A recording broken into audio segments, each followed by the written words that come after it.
Ngayon no, mga bossing, dumako, pumunta tayo dito since si NBI director na din po yung pinagtapusan nung unang video natin, tuloy-tuloy na ho natin. Hired by the...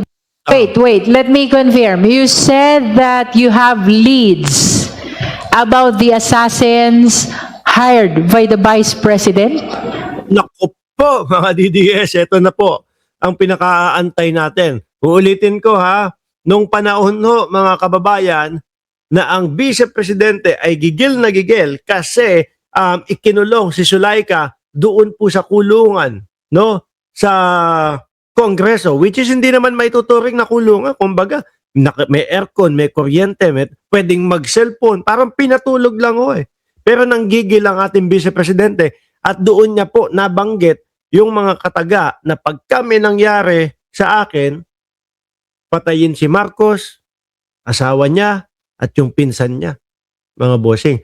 At sinabi niya doon na may kinausap na po akong may inutusan na po ako. Which is eto ho yata yung sasabihin ni Matibag. Yes, ma'am. Meron po kaming leads na mukhang talagang, at yun naman po yung findings na talagang may kinausap, kaya nga po nag-file ng kaso ng grave threat at inciting to sedition. Ano? And this is the assassin hired to kill the President, the First Lady, and the former Speaker, which we saw from her video. Yun po yung Dali lang ho para po sa mga DDS, normal lang po yung mga ganyang pagbabantaho. part ng aming ongoing case Pagtatanggol pa. build up. The video of the Vice President taken inside the premises on November 23, 2024. Ayan, yan ang Vice Presidente. O, game! Ayan, bitinin ko lang kayo. Talagang ipinlay nila doon sa Kongreso, mga kababayan. Sabi ko siguro, ng mga congressman, kagaya ni Benny Abante, pumunta ka doon sa aking lugar tapos ipinakita mo yung larawan ko o yung picture ko na nakadila. O eto, ganun din gagawin namin sa iyo. Total, etong pagmumura mo at pagbabanta sa buhay ng Pangulo ay isa sa ebidensya para doon sa impeachment mo. Ganun din ho siguro. Si Joel Chua, sino pa ba? Madami.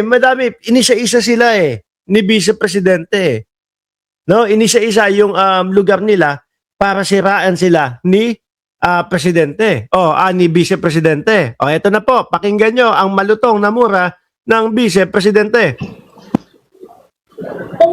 Ang ina ninyong lahat. Malutong Martin Romualdez, Lisa Marcos, Bongbong Marcos. Madam Chair, can we begin the video again? Galit na galit. Because the audio was not clear. at the Please beginning. replay and please max the volume. Uy, minax nyo pa. Butik na yan. Baka ako ay maano dito. Baka ma-copyright o ma-violation ako dito. Malutong pa naman magmura ang Vice Presidente. Sige, game. Ulit.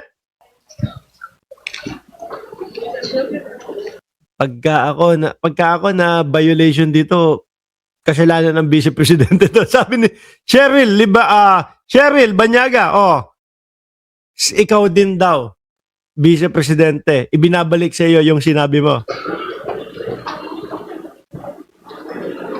Ayan. Ang ina ninyong lahat. Martin Romualdez, Lisa Marcos, Bongbong Marcos. Huwag kang Bigat Magandang umaga, Pilipinas. Mula Bangkok, Thailand. Sabi ni D-Real. Shoutout sa iyo, boss. lamang sa security ko kasi may kinausap na ako na tao. Sinabi ko sa kanya, kapag pinatay ako, patayin mo si BBM, si Lisa Araneta, at si Martin Romualdez. No joke. No joke. Ang madiin doon Yung no joke, no? Ngayon, paano ipapaliwanag po ng mga DDS to? Paano ipapaliwanag ng Vice Presidente to na walang pagbabanta sa buhay? Ano sinasabi nila? Conditional threat or whatever? Para ho sa akin, mga kababayan, threat is a threat. Kagaya ho niyan. Pagka may nangyari, hihintayin pa ba? Sasabihin ng mga DDS, sinabi naman pagka may nangyari, iintayin mo pa na kapag may nangyari sa presidente, saka lang masasabi na threat yon? Hindi. Diba? Diyan pa lang po, pagbabanta na sa buhay ng presidente, bakit ginagawa natin big deal? Madami namang mga Pilipino, ang ganun din ang ginagawa. Iba ito Vice-presidente ito. Ano po? Alam natin na may kakayanan. Alam natin na kaya nila yung sinasabi ng vice-presidente na mag-hire ng papatay sa Pangulo. Di ba? Iba ito. Yun nga yung sinasabi natin. Pangulo, kayang-kaya nilang pagbantaan ng ganun-ganun na lang. Pangulo, kayang sabihin ni Baste Duterte, ulo lang ni Bongbong Marcos ang kailangan natin. Nagtataka nga ho ako Bakit hindi pa inaano yan dinadampot Di ba? Yung mga yan Paano po pag tayo ang pinag-initan nitong mga ito? Kung presidente, kayang-kaya nila, paano pa kaya tayong maliliit na mga tao? Na hindi pumapanig doon sa sitwasyon nila. Dilin na ako, ma'am. Ano daw? Pag namatay ako, sabi ko, huwag ka tumigil Putik na yan. hanggang hindi mo mapatay sila. And then he said yes. Diba? At ito pa, kapag kami inutusan kang ganon, syempre mga kababayan, merong bayad dyan. Diba? At para masabi na gagawin niya yon, kailangan ng paunang bayad. Sabi ni Diril, threat is unacceptable, punishable in general. Correct. Di ba? Para magsalita ng yes, oo, sige, nag-oo. Kailangan, meron siguradong bayad. Paano kung tigok na ang vice-presidente? Uy, sandali, inutusan ako ng vice-presidente. Kaya lang ang problema ko, saan ko kukunin yung bayad? Di ba? Ito pa si Pugot Ulo, si ulo lang ni Bongbong Marcos. Just a simple message sa ato ang Pangulo. From now on, before you go to bed, think of the Romanovs. Think of Benito Mussolini and his wife. And think of what happened to you in 1986. And maybe you'll reconsider the direction that you are taking. Kaso si Baste, puro salita lang naman po no? Ang galawan ni Baste, pambarbihan lang ho, mga kababayan. Yung galawan ni Baste, yung tipo bang sisindakin ka, no? Kapag ka nagpasindak ka, wala ka na. Pero kapag hindi ka nasindak at ikaw ay pumalag, tatakbo siya. Barbie ho ang galawan ni Baste Duterte, mga kababayan. Ayun na. Honorable Zamora. Madam Chair, I just wanted to make a brief manifestation regarding that video. Maybe I'll give a little crash course on history. The Romanovs were the ruling imperial dynasty in Russia from the 1600s to the early 1900s, Madam Chair. And why? Sila po ang royal family noong 1900s until 1917.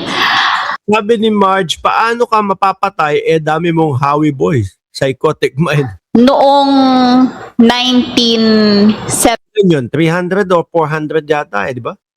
Ang ng vice-presidente, ang security ng vice-presidente. nagkaroon po ng February uprising kung saan napilitan mag-abdicate o i-give up ni Tsar Nicholas II ang kanyang pwesto dahil may communist uprising.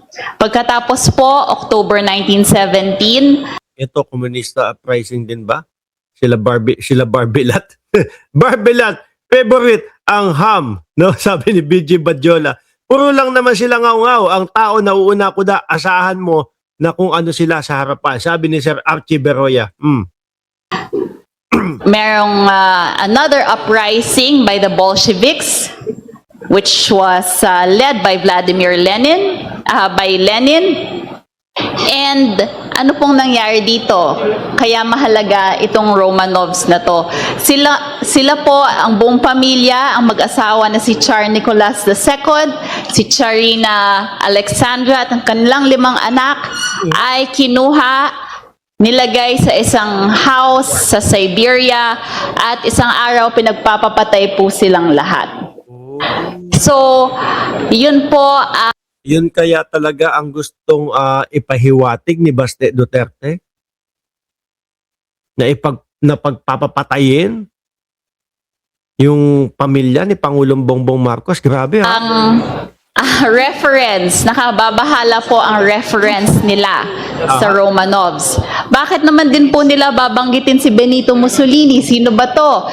Ang fascist dictator from 1922 to 1943 ng Italy.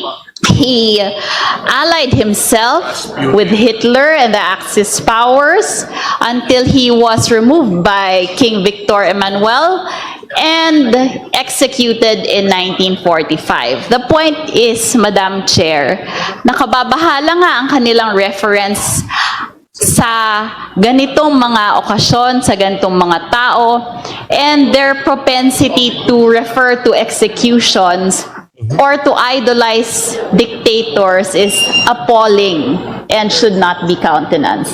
Thank you, Madam Chair. Madam Chair. Puro pagpatay din, pati yung mga binigay nilang mga reference. That is very enlightening.